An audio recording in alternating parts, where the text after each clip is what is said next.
कहानी की शुरुआत में हमें 1818 में पीजन की खाड़ी को दिखाया जाता है। यहाँ पर हमें इब्राहिम नाम करके एक लड़के को दिखाया जाता है। उसका जो दोस्त था विल, उसके माता पिता को कुछ लोग उठा करके लेके जा रहे थे। अब जब इब्राहिम यह देखता है तो उसे बहुत गुस्सा आता है और वो अपने दोस्त की हेल्प करने के लिए जाने लगता है। विल को मार खाता देख इब्राहिम को गुस्सा आता है और वो जैक को मारने के लिए उसकी तरफ जाता है। जैक जब विल को मारता है तो उसके चेहरे पर एक निशान पड़ जाता है। तभी यहीं पर इब्राहिम के पिता आ जाते हैं और वो जैक को बहुत मारते हैं। तभी यहीं पर जैक का जो मालिक था वो यहाँ पर आ जाता है। इब्राहिम के पिता उसके मालिक से कहते हैं कि हम सभी लोग गुलाम नहीं हैं, तुम हम लोगों को जोर जबरदस्ती करके इस तरीके से यहाँ से नहीं ले जा सकते हो। तब उसका मालिक कहता है कि तुम ये गलत कर रहे हो, तुम्हें इसकी सजा भुगतनी होगी। इतना दिखाने के बाद सीन कट होता है और हम रात में इब्राहिम को देखते हैं। रात के समय में जब वो लेटा हुआ था तभी उसी समय उसके कमरे में कोई आता है और ये कोई और नहीं बल्कि जैक था जिसने विल को मारा था। यहाँ पर जैक इब्राहिम की माँ के ऊपर कुछ जादू टोना करता है, जिसकी वजह से हम अगले दिन सुबह में उसकी माँ को जब देखते हैं तो उसकी हालत बहुत ज्यादा खराब थी। उसे किसी प्रकार के दौरे पड़ रहे थे और आखिर में इब्राहिम की माँ की मौत हो जाती है। इब्राहिम को इतना तो पता है कि उसकी माँ को मारने वाला कोई और नहीं बल्कि जैक है और वो अपना बदला लेना चाहता है। यहाँ पर सीन कट करके हमें कई साल बाद का सीन दिखाया जाता है, जहाँ हम देखते हैं कि अब इब्राहिम बड़ा हो चुका है। एक दिन जब वो बार में था तब उसकी मुलाकात हेनरी से होती है। हेनरी उससे कहता है कि मुझे लग रहा है कि तुम किसी को मारने का प्लान बना रहे हो। खैर इब्राहिम उसकी बातों पर ध्यान नहीं देता है और वो यहाँ से चला जाता है। यहाँ हमें मालूम चलता है कि इब्राहिम आज भी जैक को मारने के लिए उसकी तलाश कर रहा है। फाइनली उसकी तलाश पूरी हो जाती है और वो जैक को मार देता है।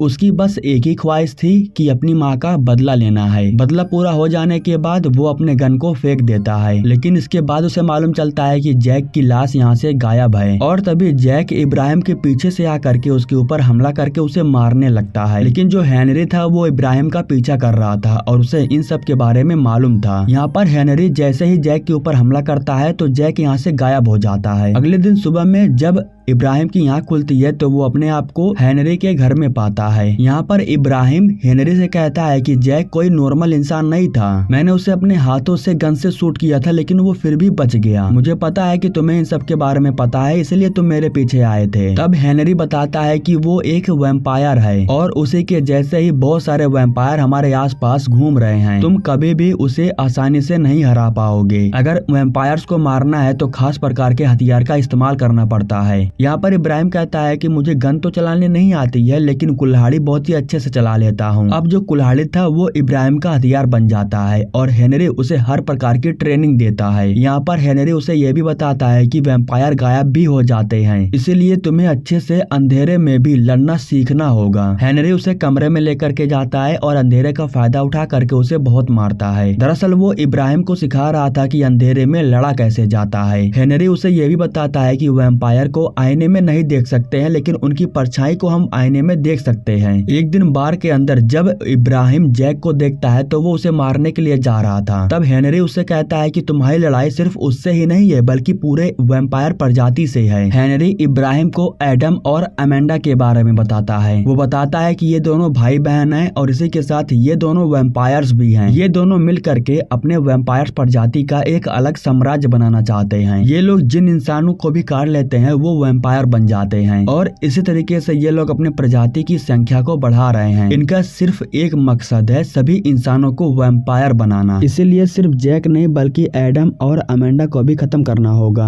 अब यहाँ पर सीन कट करके हमें स्प्रिंग फील्ड को दिखाया जाता है। ट्रेनिंग पूरा हो जाने के बाद इब्राहिम अपनी मिशन को पूरा करने के लिए यहाँ पर आ जाता है और यहाँ पर कमरा लेने के बाद एक दुकान पर काम करने लगता है। एक दिन उसकी दुकान पर मैरी नाम करके एक लड़की आती है और यहाँ पर मैरी को इब्राहिम पहली बार देख रहा था। तभी यहाँ पर वो इंसान आता है जिसके साथ में मैरी की शादी होने वाली थी। यहाँ हम जॉनसन को देखते हैं जो दुकान का मालिक है और वो इब्राहिम को एक चिट्ठी देता है। दरअसल इस चिट्ठी को हेनरी ने ही लिखा था और इब्राहिम को भेजा था। उसने इब्राहिम को बताया था कि आज रात उसे वैम्पायर कहाँ पर मिलेंगे और उसे शिकार करने के लिए भी जाना होगा। वहाँ पर जाने के बाद उसे वैम्पायर मिलता भी है और वो जैसे उसे मारने की कोशिश करता है लेकिन वैम्पायर उसके ऊपर ही हमला कर देता है, जिसके बाद इब्राहिम बहुत ही बुरी तरीके से रस्सियों के सहारे लटक जाता है। लेकिन इब्राहिम के पास पहले से ही एक चाकू था, जिसकी मदद से वो अपनी रस्सी को काट देता है और आजाद होकर के वैम्पायर के ऊपर हमला करके उन्हें मार देता है। वैम्पायर्स को मारने के बाद वो उन्हें ले जा करके जमीन में दफना देता है। अब इस तरीके से हेनरी चिट्ठी के जरिए इब्राहिम को बता देता था कि उसे वैम्पायर कहाँ मिलने वाले हैं और इब्राहिम वहाँ जा करके उनका शिकार करता था, उन्हें मार देता था। इस तरीके से उसने कई सारे वैम्पायर्स को मार दिया था। जॉनसन के पास एक न्योता आया था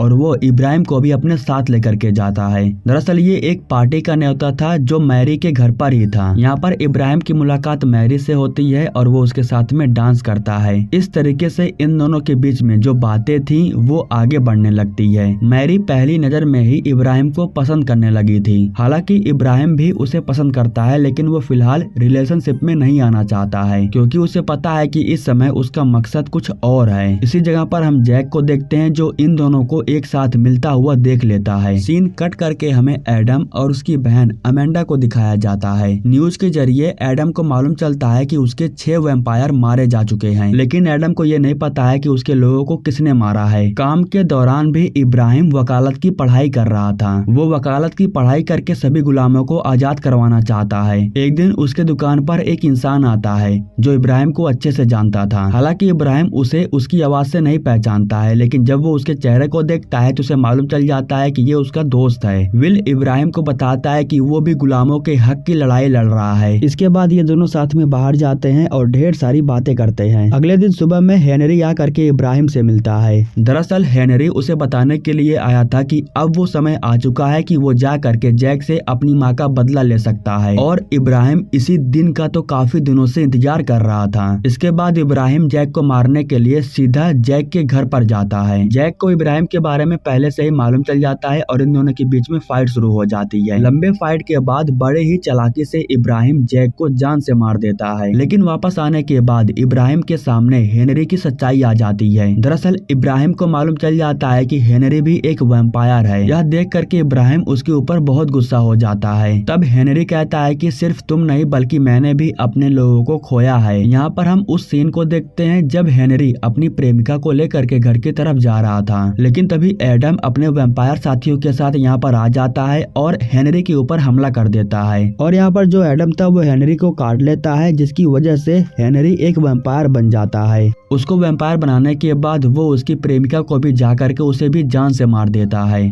जिसकी वजह से जब हेनरी को गुस्सा आता है तब वो एडम को मारने की कोशिश भी करता है, लेकिन वो एडम को नहीं मार पा रहा था। तब एडम उसे बताता है कि एक वैम्पायर दूसरे वैम्पायर को कभी नहीं मार सकता है, मतलब कि यहाँ पर हेनरी अपना बदला भी नहीं ले सकता है, और इसी वजह से वो अपना बदला लेने के लिए इब्राहिम को चूज किया। यह सब बातें सुनने के बाद इब्राहिम को भी बहुत दुख होता है, लेकिन फिर भी वो हेनरी से बहुत ज्यादा नाराज था। खैर अब उसका बदला पूरा हो चुका था, इसलिए वो सब कुछ भुला करके एक नई शुरुआत करना चाहता था, और इसी वजह से इब्राहिम एक दिन मैरी से शादी के लिए पूछ ही लेता है। मैरी भी उससे शादी करने के लिए हाँ बोल देती है, और इस तरीके से अगले दिन ही कोर्ट में इन दोनों की शादी हो जाती है। इधर हमें एडम को दिखाया जाता है।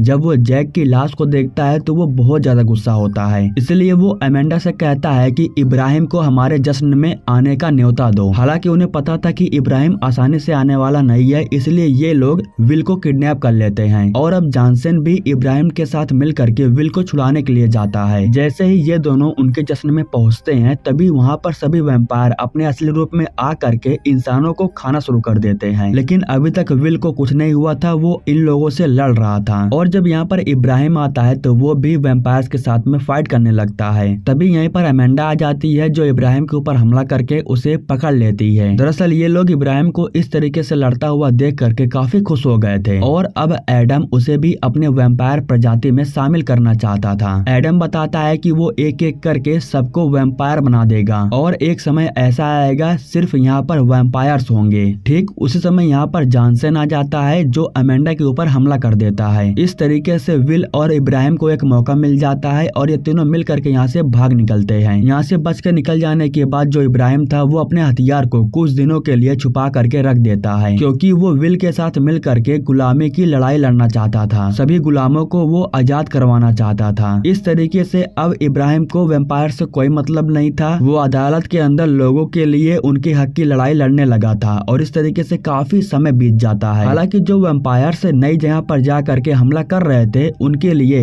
इब्राहिम ने पहले से ही अपनी पूरी फौज खड़ी कर रखी थी। इस तरीके से इब्राहिम ने बहुत सारी लड़ाइयों को लड़ी। इस बीच मैरी ने एक बच्चे को भी जन्म दिया था जो धीरे धीरे काफी बड़ा हो गया था। एक बार फिर से एडम अपना रुतबा कायम करने के लिए अमेंडा को इब्राहिम के घर भेजता है। जब इब्राहिम का बच्चा अकेला था तब अमेंडा नौकरानी बन करके उसके घर में आ जाती है और उसके बच्चे को भी ठीक वही जख्म देती है जो इब्राहिम की माँ को मिला था। उस जख्म को देखने के बाद इब्राहिम को मालूम चल जाता है कि अब जो उसका बच्चा है वो जिंदा नहीं बचेगा। उसके बच्चे की मौत हो जाने के बाद भी वो वैम्पायर्स के खिलाफ में लड़ाई को रोकता नहीं है, बल्कि अपने फौज के जरिए उन सब का मिल करके डट के मुकाबला करता है। सबसे बड़ी दिक्कत की बात यह थी कि वैम्पायर्स को मारना मुश्किल हो रहा था क्योंकि वो गोलियों से नहीं मर रहे थे। सभी वैम्पायर्स को गायब होना आता था, इसलिए वो गायब हो करके इब्राहिम के पूरे फौज को ही खत्म कर डालते थे। इन्हीं बातों को सोच करके इब्राहिम बहुत उदास था। वो ये सोच रहा था कि वैम्पायर को मारा कैसे जाए। वो खत्म होने का नाम ही नहीं ले रहे हैं, उनकी संख्या दिन पर दिन बढ़ते जा रही है। उसी समय इब्राहिम को चम्मच देख करके चांदी के बारे में याद आता है। दरअसल हेनरी ने इब्राहिम को बताया था कि वैम्पायर को चांदी के द्वारा मारा जा सकता है। अब इसके बाद इब्राहिम सभी घरों में से जितने भी चांदी थे वो उन्हें इकट्ठा कर लेता है हथियार बनाने के लिए। वो इन सभी चांदी का इस्तेमाल करके हथियार बनाना चाहता था ताकि वैम्पायर्स को मार सके। इसी दौरान हम जॉनसन को देखते हैं जो अमेंडा से जाकर के मिलता है। वो अमेंडा को बताता है कि इन सभी चांदी का हथियार बन जाने के बाद सभी हथियारों को रेलवे के जरिए फौज तक पहुंचाया जाएगा। यहाँ पर अमेंडा उससे पूछती है कि आखिर तुम इब्राहिम के साथ में गद्दारी क्यों कर रहे हो। तब जॉनसन कहता है कि इब्राहिम हमारे शहर को लूट करके हमें बर्बाद करना चाहता है और मैं नहीं चाहता हूँ कि इब्राहिम इस तरीके से हमें बर्बाद कर दे।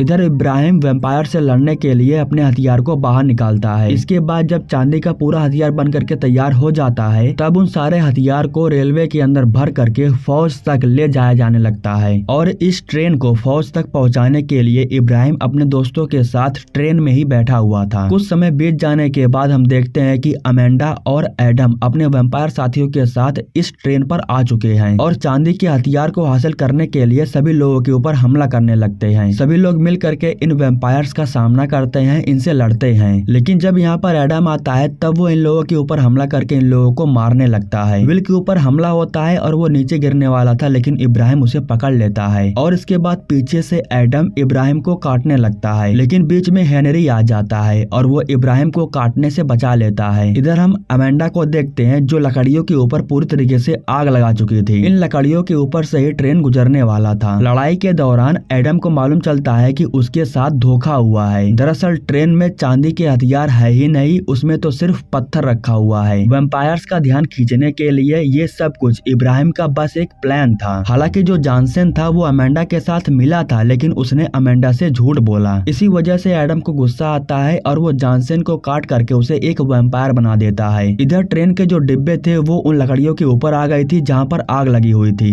एडम गायब हो करके जैसे ही इब्राहिम को मारने के लिए आता है तो इब्राहिम उसके ऊपर हमला कर देता है। यहाँ पर एडम की एक ही पल में मौत हो जाती है क्योंकि इब्राहिम ने उसके ऊपर चांदी से हमला किया था। ट्रेन के डिब्बों के साथ नीचे गिर करके एडम पूरी तरीके से मारा जाता है। इधर हमें मालूम चलता है कि जो चांदी का हथियार था वो तो मैरी ने अपने दोस्तों के साथ मिल करके फौज तक पहुंचा चुकी है और जब अमेंडा फौज तक पहुंचती है तब उसे मालूम चलता है कि यहाँ पर चांदी के हथियार आकर के पहुंच चुके हैं। तभी यहाँ पर जो मैरी थी वो अमेंडा को देख लेती है। मैरी अमेंडा को मारने के लिए चांदी के लॉकेट को निकालती है और उसे गन के अंदर डाल देती है और अमेंडा के ऊपर फायर करके एक ही पल में उसे जान से मार देती है। इस तरीके से अमेंडा और एडम की मौत हो जाने के बाद चांदी के हथियार से सभी वैम्पायर्स का सामना किया जाता है और सभी वैम्पायर को मार दिया जाता है। मूवी के लास्ट में हमें मालूम चलता है कि वैम्पायर्स हारे जा चुके थे। इसी वजह से सभी वैम्पायर्स अमेरिका को छोड़ करके अलग अलग देश जैसे कि फ्रांस और यूरोप की तरफ भाग चुके थे। ये लड़ाई यहाँ पर खत्म नहीं होती है क्योंकि वैम्पायर्स मारे नहीं गए थे, सिर्फ इनके देश को छोड़ करके भाग गए थे। खैर दोस्तों, इसी के साथ ये कहानी यहीं पर समाप्त हो जाती है। हमारे YouTube चैनल को सब्सक्राइब करने के लिए आप लोगों का दिल से शुक्रिया।